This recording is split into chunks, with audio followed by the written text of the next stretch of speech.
يا نبي سلام عليك، يا رسول سلام عليك، يا حبيب سلام عليك، صلوات الله عليك، يا نبي سلام عليك. پیر ایسا پیر ہونا چاہیے جو شریعت کا جامع اور مانے ہو. غوث اعظم رضی اللہ تعالیٰ عنہ ایسے پیر تھے جو شریعت کے جامع اور مانے تھے. جب شریعت کے جامع تھے، شریعت کی ہر بات کو اپنے اندر لیے ہوئے. ایک مرتبہ آپ کا دھوبی، آخری واقعہ، اس کو نقل کرنے والے دوسرے لوگ بھی ہیں جو اولیاء کا انکار کرتے ہیں، اولیاء کی کرامات کا انکار کرتے ہیں، بلکہ نبی کی علم غیب کی نفی کرتے ہیں.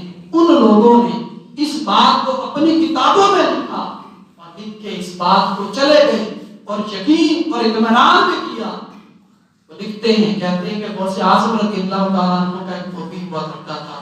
غوث اعظم رضی اللہ تعالیٰ عنہ کی اس نے بڑی خدمت کی تھی.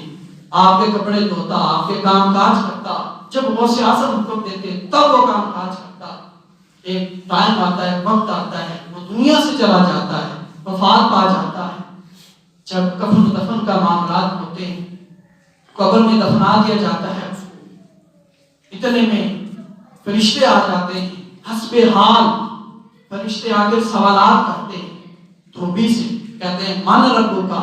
فرشتے دھوبی سے کہتے ہیں من ربو کا، تیرا رب کون ہے؟ دھوبی آگے سے جواب دیتا ہے میں غوث اعظم کا دھوبی، میں غوث اعظم کا دھوبی. پھر فرشتے دوسرا سوال کرتے ہیں ما دین کا، تیرا دین کیا ہے؟ کہتا ہے میں غوث اعظم کا دھوبی. فرشتے پریشان ہو جاتے ہیں کہ ہم نے جس سے بھی جو سوال کیا ہے ہمیں سوال کے مطابق جواب ملا ہے یا اس کے مطابق نہیں ملا ہے. جو مومن ہوتا ہے وہ کہتا ہے میرا رب اللہ ہے، میرا دین اسلام ہے. یہ کیسا بندہ ہے جو کہتا ہے میں غوث اعظم کا دھوبی ہوں؟ فرشتے پریشان ہو جاتے ہیں. دوسری مرتبہ پوچھتے ہیں تب بھی یہی جواب ملتا ہے. تیسری مرتبہ جب پوچھتے ہیں غیب سے آواز آتی ہے فرشتوں اس کو چھوڑ دو، یہ میرے غوث کا پیارا دھوبی ہے، اس نے میرے غوث کی خدمت کی ہے. اسی سلسلے میں اسی صلے میں ہم نے اس کے گناہ معاف کر دیے ہیں، اس کو معاف. اس کے لیے جنتی بچھونا بچھایا جائے، جنت کی کھڑکی کھول دی جائے، جنت سے ٹھنڈی ہوائیں جاری کر دی جائے. اس نے میرے پیارے ولی سے محبت کی ہے، خدمت کی ہے، اسی صلے میں ہم نے اس کو بخش دیا. کیوں نہ ہو کہ ولیوں کا دامن ہمیں قبر میں بھی کام آئے، دنیا میں بھی کام آئے، آخرت میں بھی کام آئے. میں ایسے ولیوں کے لڑ لگ جانا چاہیے. ایسے ولیوں کی کمی نہیں ہے. الحمدللہ ایسے ولی آج بھی دنیا میں پائے جاتے ہیں. ہمیں پتا ہے اللہ نے ہمیں آنکھیں دی ہیں، کان دیا ہے، ہاتھ پاؤں دیے ہیں. ہمیں پتا ہے کہ اگر کپڑا ہم نے لینا ہو کسی اچھی دکان سے اچھی کوالٹی والا کپڑا لیتے ہیں. اگر ہم نے مٹھائی وغیرہ لینی ہو تو اچھی کوالٹی والی لیتے ہیں، اچھی دکان پہ جا کے لیتے ہیں. اللہ نے ہمیں عقل سلیم عطا فرمایا کہ ہم اچھے ولی کے پاس جائیں، اچھے ولی کو ڈھونڈیں، اس کی بیعت کریں. بیعت کرنا قرآن و حدیث سے ثابت ہے.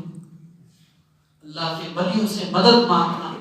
ابھی میں نے آپ کو احادیث پڑھ کر سنائی کہ حضور بھی زندہ ہیں، اللہ کے ولی بھی زندہ ہوئے. کیوں؟ کیونکہ حدیث پاک میں اندر آتا ہے کہ جسم کو اجازت نہیں ہے کہ اللہ کے ولیوں کی، علماء کی، شہداء کی، نبیوں کو جسم کو نہیں کھا سکتے. اللہ تعالیٰ ہمیں عمل کرنے کی توفیق عطا فرمائے. اللہ تعالیٰ ہمیں ولیوں سے سچی نسبت قربت عطا فرمائے. ولیوں کا فیضان ہم پہ جاری فرمائے. وما علینا الا البلاغ المبین.